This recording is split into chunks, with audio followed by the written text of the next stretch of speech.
Scanning for audio.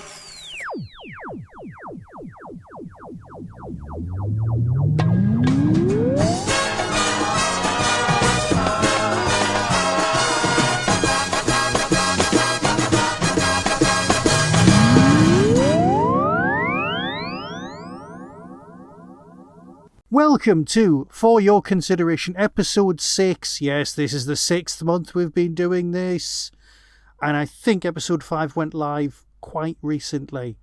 Let me see. Tomorrow, just to give you some idea, Doctor Who, sorry, I say tomorrow, at midnight tonight on iPlayer, you can watch, if you're in the UK, Doctor Who. If you're anywhere else, simultaneously, whatever time that happens to be in your world, you can watch Doctor Who. But that's what's happening. But tonight, me and my good friend Luke are talking about Star Cops. Yes, it's back to the 80s as we chat about something that Luke's never seen before. That's right, isn't it? That is right. And I guess, as far as Doctor Who goes, by the time this goes out, half the series will be gone. That's true. In fact, but more than that, because they're starting with 2 episodes, aren't they? Yeah, they're doing that Disney Plus thing where they do 2 episodes just to annoy everyone. Because you go, no, it's meant to be weekly. Sorry, I'm saving that for my reviews. My rants can wait. Yes. Okay. And I was telling you before that I haven't even watched the Christmas special yet. This is us. This is us. We used to be such good fans. And it's gone. Sorry, you were talking about why. Why have you not seen Christmas? I don't know. I find it very difficult to put my finger on it, but I find very little enthusiasm for the current incarnation of the show. That's no reflection on Ncuti Gatwa, because I enjoyed the brief beginning of his that I saw at the end of David Tennant's last episode. But I don't have a lot of free time. I don't always spend it watching stuff. I've been trying to get back into more board gaming, which I would. This time last week I was board gaming, you know. And so when it comes to kind of carving out time for stuff that my wife doesn't want to watch, Doctor Who hasn't been very high up that list. And I've been focusing on the kind of stuff that we're doing for this podcast, of which more at the end when I choose next times. Yes. So yeah, and obviously this week, Star Cops, which I was aware of as a thing, in terms of it having been a late 80s thing, a 1-season thing, behind the scenes, all was not well as far as I'm aware. It didn't get renewed. It's one of those many Doctor Who adjacent projects that I feel that I should have got round to. That's a nice way of putting it, yeah. And I never have, and so you picked it. And you picked the final episode. I did, and I must admit, thinking when I was watching it, I was thinking, should I have chosen the last one? And I'm thinking, there's a reason for that, and I'll discuss it in a minute. But should I have chosen that, or should I have chosen something a bit sort of maybe 6 or 7 in? Because that would have given like we did with that Paradox. We didn't choose the beginning of we chose something, but once it was established. Yeah. But that was part of my thinking as well when I went, it kind of got established at this point. It finally found its legs at the end. So, but again, that's part of the big discussion for today.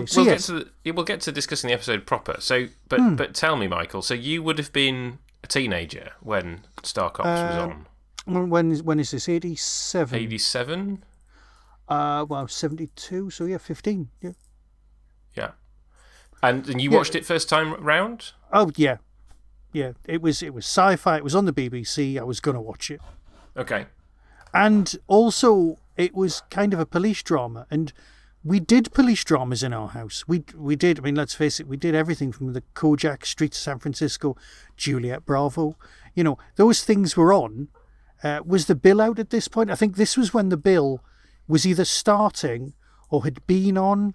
And it was hour-long specials. Because the bill was never a soap at the beginning. The bill was a gritty police drama. We'd watch The Gentle Touch. We'd watch like The Avengers and things like that.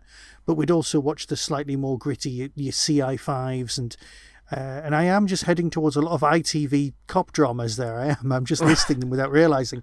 But yeah, so cop dramas were a thing in our house. We'd watch them.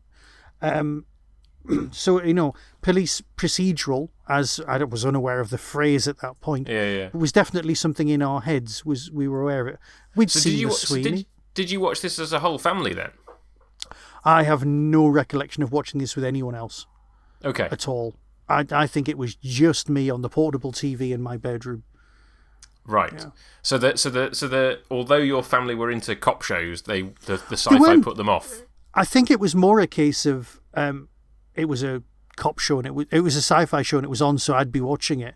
Right. And by this point, I liked watching stuff without people talking. And as everyone who's ever visited my family realizes, you can't watch something in my house without a commentary. It's like an episode of Gogglebox. Right. If you're at my parents' house, you will get a review, a comment, a running commentary in many cases on exactly what's happening. Also questions about who was in something. You would have been in your element. And going, oh, weren't they in such and such? But it becomes more and more obscure. It was like, no, they were in Crown Court. I didn't watch Crown Court. Well, they were in that. Were they? And then years later, I would discover everyone was in Crown Court, and it was just easy to say that. Yeah. It was like that. And that was kind of, I think around this age, I was just spending a lot of time by myself, really. Right. I'd watch, I'd read. I'm pretty sure I just had lots of old sci-fi I was working my way through. And that's I was a fairly solitary teenager, king of the geeks, and to become king of the geeks, you need to do your research. So that's what I was doing. Yeah. Cool. So I watched it by myself, and that's fine. Yeah. And is this a show that you've revisited much? I bought it on intervening years. I bought it on VHS when it came out. Right. Although I might have bought it in the sale. I think I've got a memory of buying it in the sale from possibly the Virgin Megastore, but I definitely bought it on DVD. I think from Our Price, which was that dates it. It certainly does. And I've never told you my Our Price Rolf Harris story, and that can wait for another time. Can it? I mean, well, if you want, it's very short. No, actually, it's quite questionable. Okay. Yes. In fact, I've just realised the punchline. It's very questionable. Moving on. Basically, the upshot of the story, the sideline of the story is I now have a signed Rolf Harris didgeridoo that I really need to get rid of at some point. Moving on. Please, God, moving on. Yes. So, I bought that about the same time I was buying Twin Peaks, I think, from Our Price as well. I used to go in every month and buy those. So, owned it on DVD. It was one of those things you would just kind of put on in the background while you were doing something else, because there wasn't any actual TV on that you wanted to watch.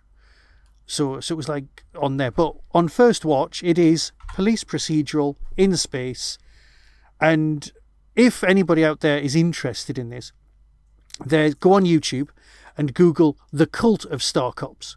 It's a BBC 4 half-hour documentary. It's got interviews with the cast. It's got a nice storyline, nice through line. It tells you Robert Llewellyn does the narration.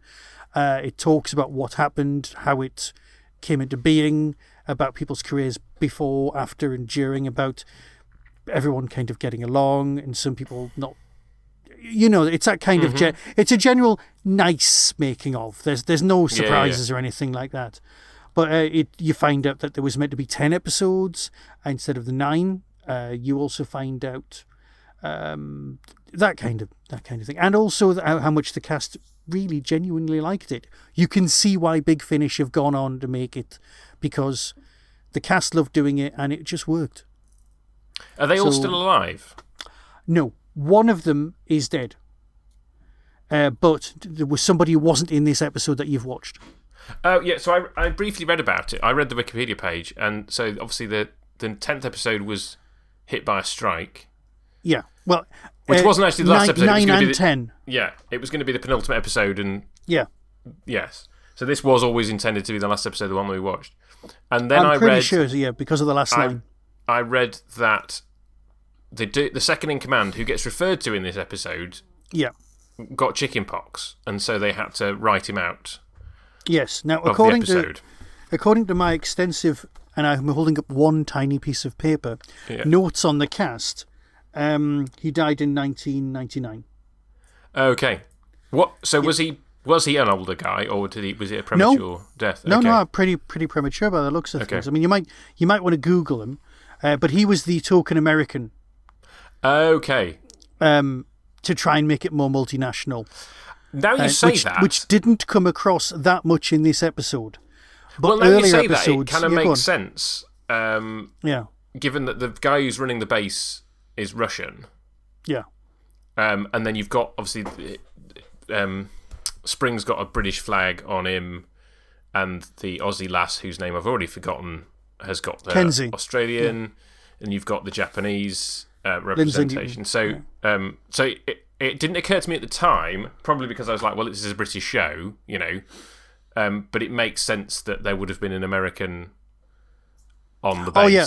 And earlier on, you've got stuff like the Ronald Reagan Space Station, which spins at a velocity, so they have mock gravity at the end of the limbs. Right. So as they walk up further along, they get gravity, so they've actually got a pool table in orbit at one point because they're just showing off. But so the Americans are out there. There's a lot of really genuinely nice stuff, and like Red Dwarf, there's just no aliens. That's not what this is about. Which, admittedly, according on this cult of Star Cops, they do say, well, that just wound up the Star Trek, the sci-fi fans, because they were like, well, where's the aliens? And it was like, well, no, it's proper sci-fi. It's not science fantasy. It's science fiction. Let's go with it. Now, the thing I've not seen, which I really wanted to see before tonight, was Moonbase, which again is a Doctor Who adjacent thing. Oh, Moonbase 3, yeah. Which I've never seen. Have you seen Moonbase 3? I've never seen it. Everything I've heard about it suggests that it's quite dull. It's not something that it's one of those things I kind of feel that I ought to watch at some point. But I've never got around to tracking it down. I remember being aware that there was a DVD that I could have picked up at some point, probably 20 years ago. My understanding is the Star Cops DVD is now almost impossible to get hold of unless you are prepared to pay an extortionate amount of money. So I don't know about Moonbase 3 either, but they're the kind of things that I probably should have picked up 20 years ago if I'd wanted to watch them. And obviously that was even more Doctor Who adjacent because it was made by Doctor Who production team in between seasons. I mean, the thing that struck me about this was that it felt like it could be the setup for a Doctor Who episode in terms of building the world up until the moment a character said shit. And then I was like, oh, hang on. This is a program for grown-ups, It was that kind of... Because it's multicam studio, Yeah. And it's taking itself... It looks like a very good episode of Doctor Who. Yeah. In many respects. Yes. And the effects really did look better than Doctor Who. Well, and they're a lot better than Blake 7.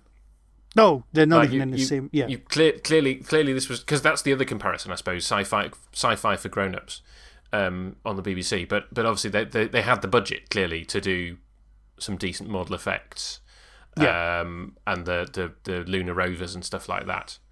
Which, obviously, the flying one was very reminiscent of UFO. Which I thought you'd like, yeah. Which I was like, oh yeah, I was like, yes, they're doing that. It felt like a very deliberate nod to the moon rovers of what did they call them in Moonmobiles? The Moonmobile, Moon. They're the ones that bounce, but yeah. Well, the ones that they bounced in Captain Scarlet and then they floated in UFO. So late 80s, you watched it as a teenager, you bought it on VHS, you bought it on DVD. Yeah. Why are we talking about it this evening, Michael? Well, okay, I think ages ago you mentioned you'd not seen it, and I'd not seen it for ages, and I went, actually, I really like that. That's something that we could share and bring it from there. There's nothing more in-depth than that. There aren't great fan club stories like last time with Red Dwarf. This is literally something I enjoyed and went... Yeah, actually, I wouldn't mind having a chat about that. That was it. It was okay. Yeah. It was on. I've made a list. It's quite an extensive list of stuff that we can chat about that there's things that actually meant quite a lot to me, but this is just something that was kind of nice. Yeah. They're always not discussing it. It gets mentioned on Radio Free Scaro every so often as well. And it was one of those things, because, this episode's directed by Graham Harper, and there's moments where you can kind of really tell, like the air traffic control bit, and even things down to, there's a reflection of the moon surface in the pilot's visor while she's in the buggy, and they didn't need to do that, and obviously he's pushed for that so that it looks... Yeah. And I feel there was a focus pull at one point as well. I can't remember where, but I seem to remember looking at, which obviously was something that he did on Androzani quite effectively, and we know, that he was down on the floor, completely tearing up the rule book as far as CBC directing multicam went. This is like almost 4 years left to Androzani. Yes. Yeah. Yeah. So he's done his 2 Doctor Who's, and then he gets, I think, was it 4 of the 9, and the other director was Christopher Baker, who I'd not heard of before. No, well, apparently his take was to make things like Star Trek Next Gen very bright, very overlaid. Right. And then Graham Harper turned up and went, let's make everything dirty. So they did. Yeah. And then there was like an absence, and apparently a load of stuff was in the skip, and they had to get it out just to try and give a bit of visual continuity. I think the Harper look of space feels a bit more like Outland, feels a bit more grubby like Alien, and it just feels a bit more real in the sense of being used. So that's... Yes, it felt like a very believable world that we were being thrown into. Without question. Yeah. So why? So you've alluded to it already, but why did you pick this episode? Oh, right. I liked the plot. That was it. Okay. I actually remembered it. I remembered this one and Case Not to Be Opened for, is it 1,000,000 years or something? They have got some cracking titles, by the way, these episodes. There's like Conversations with the Dead. They have got some great titles, which I'm very, very happy with. But this one I remember because the whole point of this, and like I said, Red Dwarf, was that there was no aliens. Yeah. And the point of this specific story, this specific episode, is that there might be. Yes. And everyone is very kind of matter of fact and quite British about the whole thing, going, "Oh, I don't think so." Yeah. And it's weird because you think in the 50s, oh yeah, there must have been flying saucers. And you think in the future we'll have made contact. But then you think right now, it's not very likely. And that we're always in right now. Yeah. So it's like watching an episode of Doctor Who. I don't enjoy the actual act of watching an episode of Doctor Who. I like having watched one. I don't even particularly look forward to watching one in the future. It's anticipation. And as a society, I think we feel like that about aliens as well. It's like, yeah, once we've met them, it'll be fine and we'll adapt to it. Or if we'd already met them, it'll be fine. But the actual act of meeting them, it's going to be messy and not much fun. And it's unlikely, and let's not talk about it. So perhaps that's it. I don't know. But I did like that the whole point of this was it's ordinary, proper, mundane sci-fi. Yeah. And it happens to have this alien plot, which is what I liked. Yes. That was why I brought this one, yeah. I suppose... Well, so I guess I struggled to follow the plot at points. Okay. And it felt like one of those ones where I was like, I'm going to have to go back and watch this again. And it also felt that there were like moments where the plot advanced in a conversation between two of the cops, where they were like, "So this happened off screen." Yeah. So my wife and I have been watching a lot of New Tricks recently. Which we've both seen bits of before. And that, I suppose that's very... I've never had a problem following the plot. That always seems very clear, and in terms of like this happens and then they deduce this, and it all seems very clear. And this to me felt a little bit muddled, and I don't know whether it's just because I was tired. Maybe it's one of those. I get the overarching thing. There was a con going on basically, but how all the different parts fitted into it, and the sort of the conversations with. There was a couple of bits where there's a spaceship flying and there's a conversation going on, and I wasn't. Yeah. And maybe No, that you're was right. just my fault, but it just felt like I wasn't sure, and it made me think I really wanted to have watched this from the start, because all these characters are really established, their relationships are really established, and I didn't know any of them, and so it made me think. That's a good point, actually. Maybe something from the mid-run might have been better, or when they arrived on Moonbase might have been a good move, because they spend a lot of time in high Earth orbit. Right. They gradually work their way further out and end up on the moon, and then the idea is they're then going to go to Mars. Yeah. So what I'd wished I'd had the time to do was to watch episode 1 in the same way that you watched episode 1 of Paradox and then the one that I picked. I was watching it going, I just wish I'd seen an episode that kind of established the characters properly, and then I could have watched this and enjoyed it more. Because Trevor Cooper's character is vile for most of it, and at the beginning he's really awful. Right. Okay. The actual act of getting him into space and off Earth is his redemption. Right. Because he's just a terrible policeman, but he gets the job done. Yes. Which is how come he's there. He's very. There was the scene of him kind of threatening to dump the guys on the moon's surface, and they're like, "You're bluffing," and I was just like, I don't know if he is bluffing. Well, that's because it. I was like, I don't know the character well enough to know, like, is he bluffing? Is he not bluffing? Like, how are these cops supposed to be kind of like doing things by the book? Is it a bit like, they're a bit dodgy? It's a bit further out. That's it. I mean, you know that Nathan is very by the book, right? But he's also a realist, and he's quite a complex character. He's very well done, and. I don't know if ever you'll go back and watch it, but in the first episode, there's a reason he ends up out in space. Right. Okay. But he's solving the murder of someone quite close to him, and it's nice. It's a very nicely constructed piece. A lot of it takes place on Earth. Now, the issue with Davis as a character is that he was vile, and although because Big Finish have brought the whole series back, and I've been listening to those because Andrew Smith does the. It's like the showrunner, friend of the show, Andrew Smith. Indeed. But he's doing that, and he's done a gorgeous job because he's ex-Blue Guard, and he knows his stuff on the police procedural, and he always keeps everyone back online in that. What they've had to do is they've had to get a lot more new cast in. So you've got your original 3, you've got your David Calder, your Linda Newton, and your Trevor Cooper. Those 3 people made it across.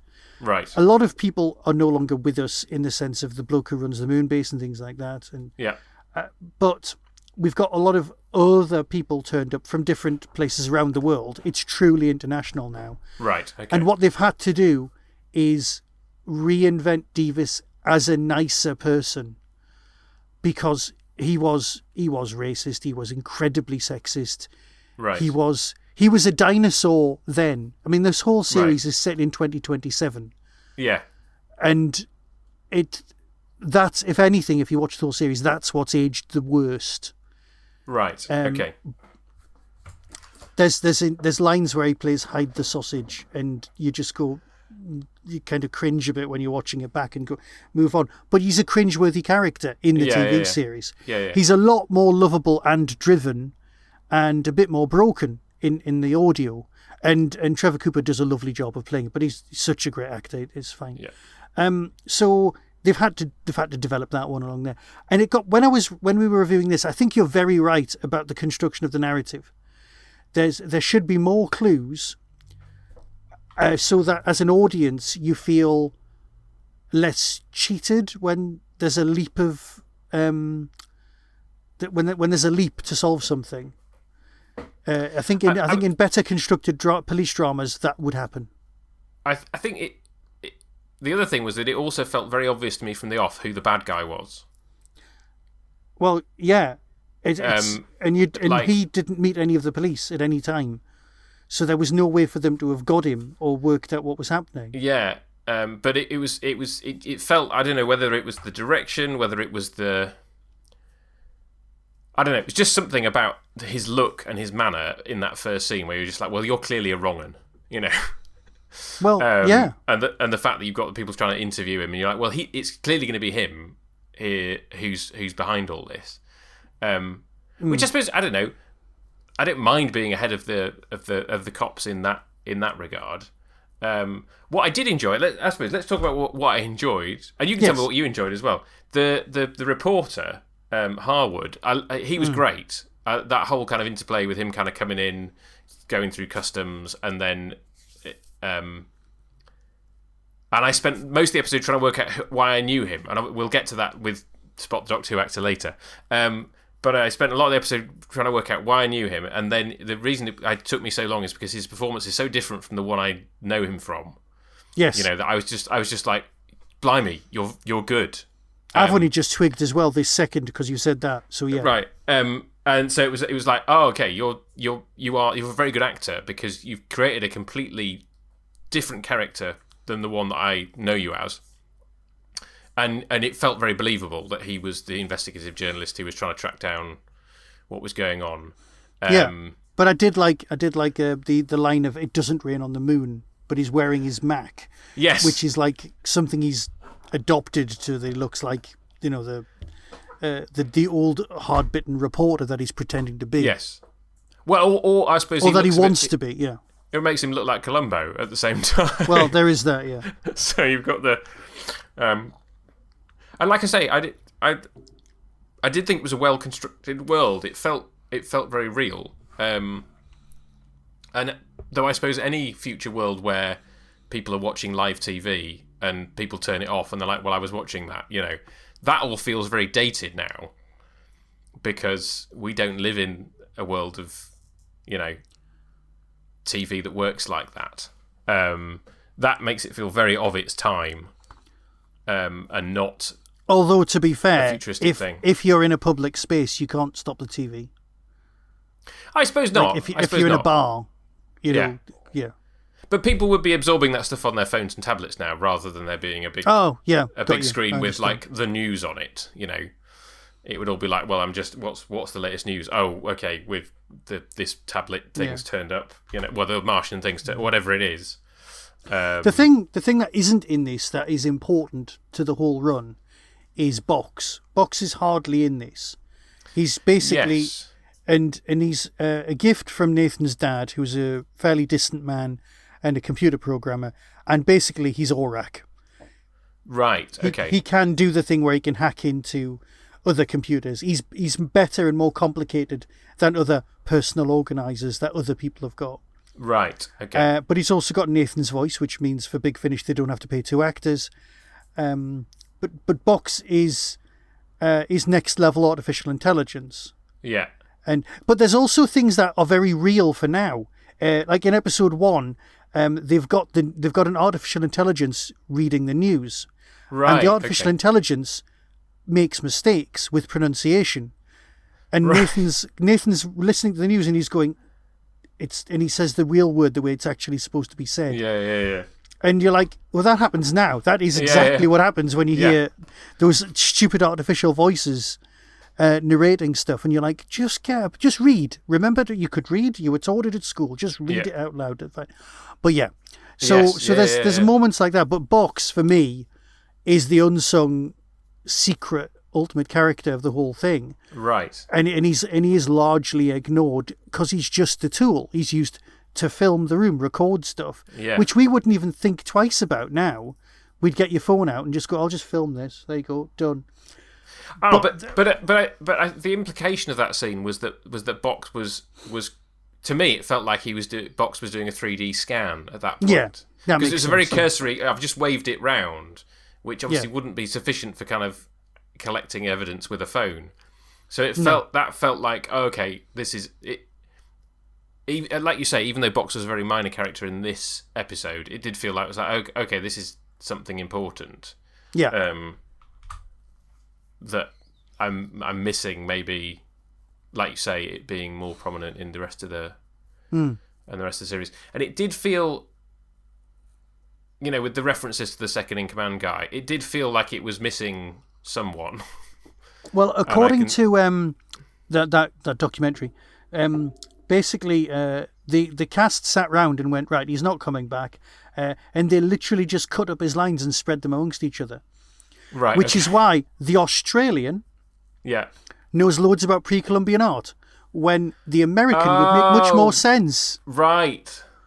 Okay. Now, it does actually give the Australian a lot more characterization, so it actually works in her favour considerably. Right. But I did wonder. I was like, well, yeah. if she's got a bunch of lines that was originally for him, like, how was she served in the rest of the series? When not as she starts off being a bent copper and she becomes better. Right. A lot of people have a whole redemption story arc going on. Right. Okay. Which is because that's what it's about. Yeah. There was a line in an old Doctor Who Unbound, and it was like failed in Britain, start again in Hong Kong, and it's it was a bit like that in space. Like some people just can't hack it on Earth, so they go to space. Right. But where there's people, there's crime, and that's what the ISPF's for. And you know what? I like that. I like the fact that it's called ISPF because it's a pointless acronym that is the sort of thing we'd actually have in real life.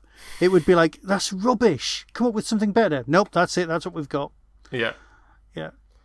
And but even Chris Boucher says that Star Cops, might have been like a placeholder name. It just felt like it, but it wasn't.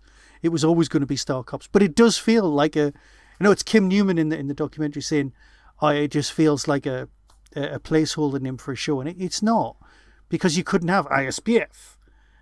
So I was thinking. Well, I suppose the Forerunner, and then I suppose the whatever the opposite of a Forerunner is. You've got the Jerry Anderson Space Precinct. No, but he did a pilot that was earlier than this. Yes, that's exactly what I was going to ask you about. Was it called Space Police? Probably, yeah. I've got the pilot somewhere. I've still never got around to seeing it. I think you sent it to me, but I've still never got around to seeing it. So you've got Shane Rimmer as the main cop. And then obviously, and I have a feeling that was mid-80s. And then obviously Space Precinct comes along as the sort of actual implementation of that as a series in the early 90s. Which I've never seen. I've never seen Space Precinct. You've not seen Space Precinct? No, I haven't seen Space Precinct. I did watch that. Now, that was the first simultaneous Sky and BBC production. The money came from both sources for that. Yes, and I remember the first time that. Yeah, I remember this whole, because it was shown on Sky initially, wasn't it? And then for some reason, I completely missed when it came to terrestrial TV. I think it was shown when Star Trek wasn't shown. A sort of BBC 2 6 o'clock mid-season break thing. But that's much more. We're further out into the universe. There's aliens and everything. It's a completely different. Well, that's it. They're setup, the comparable things. It's a similar time, and I was thinking, what other sci-fi cop things are there?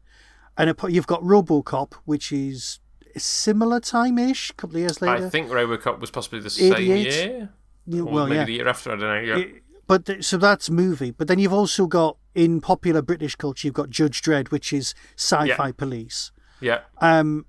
But it's fairly limited, really. That's all I was thinking of, apart from and then the Anderson thing. Unless I've missed something obvious. You've got Crime Traveller, which I keep threatening. Which you keep threatening with me. Well, we're not going to. It will happen. It's on my list. Not yet, though. I'm not going to do it next. And then I suppose you've got Life on Mars much later. But again, that's less. The sci-fi in that is a very different kettle of fish. It really it's not. Yeah. So then, I suppose from the Doctor Who point of view, the most comparable thing from a Doctor Who point of view, I'd say, would be Frontier in Space. Before it, yeah, and then afterwards, I would because say... you've got the whole prison on the moon thing. Yeah. And and it feels political, and and obviously there are aliens in it. But that I suppose it's the kind of space opera aspect, isn't it? And I suppose the Space Pirates before that, which is again you've got law enforcement in space. And now you've got the Jadoon. And now you've got the Jadoon in the modern series, but it does seem like it's a subgenre that could be mined further. Well, yeah, But it is implied that it wasn't sci-fi enough for the sci-fi fans, and it wasn't and it wasn't cop enough for the police drama fans, because they were like, well, it's in space. So it fell between two stools, essentially. Yeah, they were saying that was its problem. That's why it wasn't recommissioned for another series. I can see why. But it doesn't feel right. I suppose they could have knocked back on some of the swearing, because it's like they did with Torchwood. It's like, how do we make this for adults? We'll have swearing, and we'll have some implied sex. And you're like, no, you could have hard-hitting storylines. No, let's just go with the swearing. I was going to say there was no implied sex in this episode. No. Is there that in other episodes? There's. Well, yeah, but it's not Torchwood. Let's put it that way. It's still a PG, right? The whole series. Oh God, I think, yeah. was No, it's not. But it's not Torchwood by any stretch of the imagination. No. And like I say, the moment where I was like, oh, hang on, was we got one. I think it was just one swear word in the whole episode. Yeah. But it was that moment that kind of went, oh yeah, this is for grown-ups. Well, it was like when I was very little, the sweariest program on the telly was The Sweeney. Which reinvented itself as Life on Mars in a sense. Yes. But you would get people swearing, and it was like, I was a very, very insular person and as a sheltered child, and I was like, good Lord, what does that word mean? It must be a swear word, because it was like that. But we got to see The Sweeney, and anyway, leave it there, please. Right, so. Yeah. It was, okay, so narratively, when I watched it back, I was a little bit disappointed because, like you said, there weren't the breadcrumbs that are in front of you that you expect from drama, so that you can sit back and go, I've solved that. But that's more the realm of the cozy crime genre. Yeah. Where you go, oh, why didn't I realise that it was the young, good-looking man? Because it's an Agatha Christie, and every murderer is the young, good-looking man because she was cheated on when she was younger and she's taking out revenge, but nobody else has spotted that. That kind of thing. That's not always true. It's just not always true. Often true. I suppose I didn't necessarily mind that.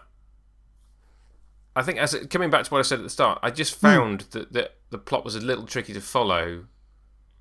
Right. And also there was the whole drug production subplot. Yeah, the drugs plot seemed to turn up, and then it went, and then it came back, and you were like, well, is there a drug problem? Is there not? Why is somebody on the moon base when they're not supposed to be on the moon base? Or what's going on? And if there's only a handful of people trained on using these special shuttles, what's going on? And then the actual alien, and then Kenzie's got the artifact that's on its way to Mars, and then the guy decides to clear the decks rather than just double down and go for it. Yeah, see, so all those different details, I wasn't quite sure why the Mayan statue turned up where it did turn up, if that makes sense. It was planted by the bloke who worked at the museum. He was related to someone who was a surveyor on Mars who could dump something there. So I got that he was the guy at the beginning who made the discovery. But then I wasn't quite sure how the No, I think he orchestrated the discovery. Yes, I wasn't quite sure how the statue had then turned up in the. No, that was another one on its way out. Oh, that was another one on its way out. They weren't checking for stuff going to Mars. Right. That's why Davis went, are you checking for stuff going the other way? And they were like, no, why should I be doing that? Okay. So I hadn't realised that was a second one being sent to kind of corroborate this. Well, okay, that makes a lot more sense now. That makes a lot more sense. That's what I thought, but I could be very wrong. No, that makes a lot of sense, because the whole point was that they'd already come back and landed on the moon with the help of the Russians. Yeah. And then the guy was like, I'm just going to kill everybody involved so that nobody. But so it all felt a little bit confused, and it just needed a little bit more. It needed tightening up with the script. Yeah. It needed a script editor. See, that was the problem. Chris Boucher was script editor on Blake 7, I think. Could be Yes, wrong. yeah, he was. Obviously, Yeah, yeah. somebody. So he was used to tightening up other people's work. Yeah, yeah. But it's very difficult to tighten your own work up in the Yeah. with the same level of veracity because you're so close to it. You can't Yeah. see the flaws. Going in, having watched the rest of it would help. And it's just a question of, do I have the time to carve out to watch another 8 episodes of this show? And I think the answer is probably not at this point. Probably not, no. But maybe I think at some you can point find in the most of them future. on Daily Motion if ever you're like, you've broken your leg or something. So they are out there, so you Yes. don't have to buy the DVDs. Yeah. I suppose that was the other thing that distracted me slightly was because you got this one, you uploaded this as an unlisted video to your YouTube, so that's how I watched it, and the quality was a little bit off. I think that was, yeah. And so it was like, part of me was like, I wish I could be watching this in its best quality available straight off a DVD rather than here, which probably would have upped the enjoyment a little bit. Does make sense. I mean, I watched it on Yeah. my phone and my tablet, so the screen wasn't massive, so that was all right. Yeah. So when was the last time you did a full rewatch? Oh, 20 odd years ago now. Okay. Oh, right. Okay. Well, I've not watched it since I moved down to Yorkshire, Right. and maybe it's 19, 18 years, something like that. Yeah. Possibly less. I mean, it could be. Hang on. You don't need to have me do the maths. It's all right. It's fine. We'll go with about 20 We'll go years. about 20 years. Yes. Yeah. Lots of things happened about 20 years ago now. But it made me feel. It had a nice feel to it, and that was one of the reasons I wanted to share because I kind of needed an excuse to go back to it, and thought, let's give it a go. Sense. That makes sense. Yeah. There you go. So perhaps I should have chosen a better episode, the one I would recommend would be Case Not to Be Opened for So Many Years. That one, I'd probably try that one. If you're thinking I'll just do one more, because see what they've got is they've got sci-fi storylines. Yes.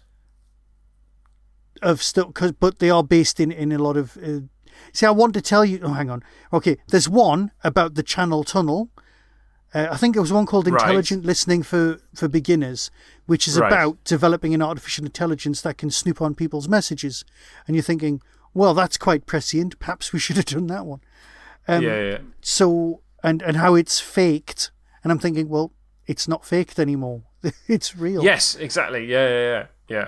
And there's other ones about smuggling atomic waste to the moon and things like that. And obviously, as we all know, atomic waste on the moon always goes well, and it never ends badly. It does. But I suppose this came after Space 1999, so that was possibly kind of alluding to that.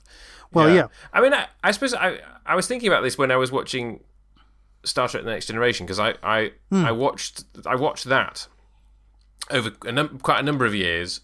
Oh, see, that was on now as well. That was on at this time. Well, that was at this time, but I only watched that in the last sort of decade or so. Yeah. And it took me quite a long time to watch it. But I remember kind of watching it and going, there are quite a lot of plots in Star Trek: The Next Generation where you go, a very similar plot could be done in a normal setting, right? Yeah.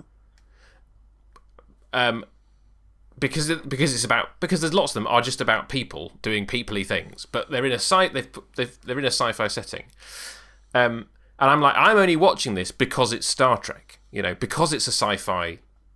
If that makes sense, that's a very valid point. It's a human drama that's dressed up in sci-fi trappings, and I suppose this is the same thing of like, what makes this cop show different? Well, it's a sci-fi cop show, and therefore you are gonna, like you say, you're gonna potentially bring in the sci-fi audience who aren't necessarily normally into cop shows. Cagney and Lacey's set in New York. New York's basically an extra character because of the setting. Yeah, Same exactly. can be said for this. Okay, Yeah. That's a perfectly legitimate. Yeah, but it's when you kind of have those, like, I suppose what would the equivalent? What would the plot of this be if it wasn't set in space? Like, you could because it's a con essentially. Like, you could have a cop show about a con where you've got somebody trying to convince somebody of something else, and there's some distances involved in terms of shipping artifacts here and there. Like, there's nothing that says that this plot has to be done on the moon with Mars and Earth and everything. No, and to be fair, you could even keep the "it's proof of alien life" concept as a plot, because you could say, "Oh, it's come from Area 51," and the actual plot is this stuff was being shipped to Roswell so that it could come back out again. Well, or not even that. Not even that. You could just have an archaeologist digging up an artifact, a crystal skull or something. Yeah. Well, just an artifact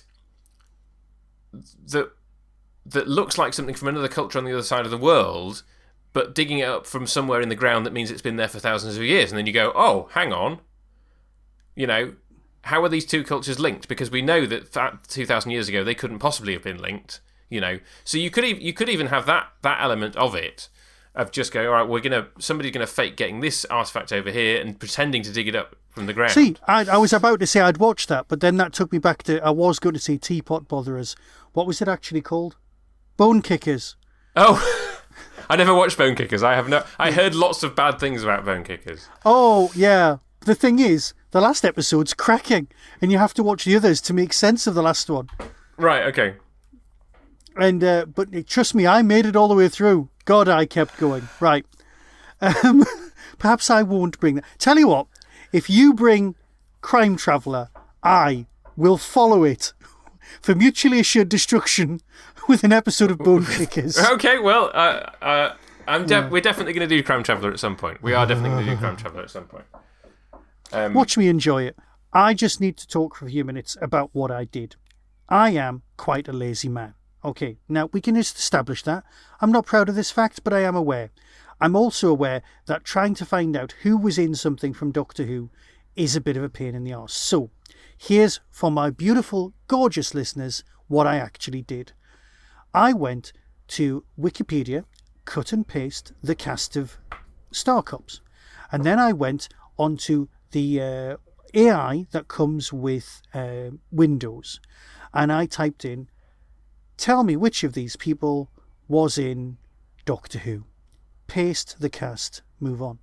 Did it work? And then, oh God, no. Not even remotely. You sent me it. You sent it to me, didn't you? Yeah. I've got the printout of the nonsense that it wasn't even ChatGPT. What's the one that comes with Windows called? I've no idea. I've never used it. It's called nonsense. That's what it's called. So, according to this, David Calder, yes, he was in Doctor Who. He played Max Capricorn in the 2007 Christmas special Voyage of the Damned. This is nonsense. It was the bloke out of Rita, Sue and Bob 2 who was called George Costain, okay? Oh, he turned up in an episode of New Tricks the other day that I was watching, and I spent most of the episode going, why the flip do I recognise you? Because those eyes are very familiar. Yes. And then at the end I looked him up and I was like, oh, of course, that's why I recognise you. It's Max, yeah. Okay, so then it gets even more bizarre. Eric Ray Evans, who's the guy who died in 1999, who was playing the second in command, who isn't in this episode, apparently he was in A Good Man Goes to War and The Wedding of River Song, right? Playing Colonel Manton, right? Now, as a man who'd been dead for 12 years, that's quite impressive. That's quite impressive, thank you, AI. Okay, and then we come to Trevor Cooper, and now my brain's going, I know Trevor Cooper was in Doctor Who. Yes. Right? Because he was definitely in one of my favourite stories. It's good old Sixth Doctor. It's the Davros story. It's the one on Necrop. You know that one, right? Okay. Yeah. Right? So, and also, I know that Trevor Cooper is the uncle of Daisy May Cooper, and he's in the other thing that she... Anyway, so... I'm quite fond of him. He's also does Jago and Lightfoot for Big Finish, as well as Star Cops, right? Great actor. Watch anything with him in.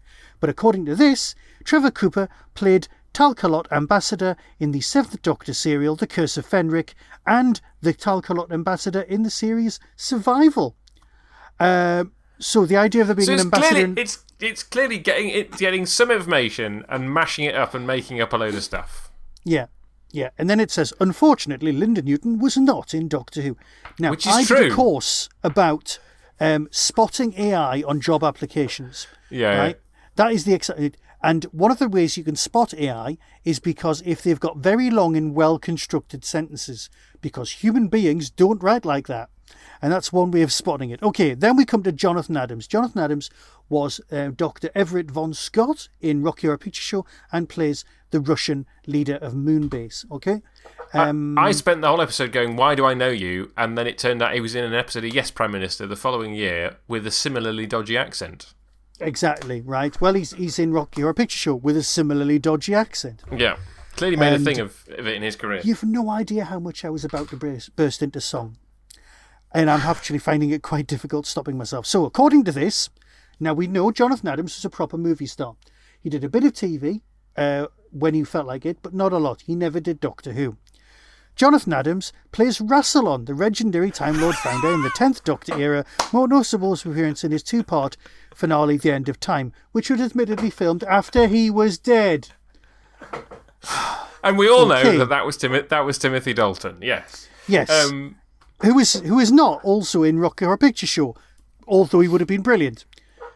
Oh, see, I'm picturing Timothy as Frankenfurter now, and that would be very good.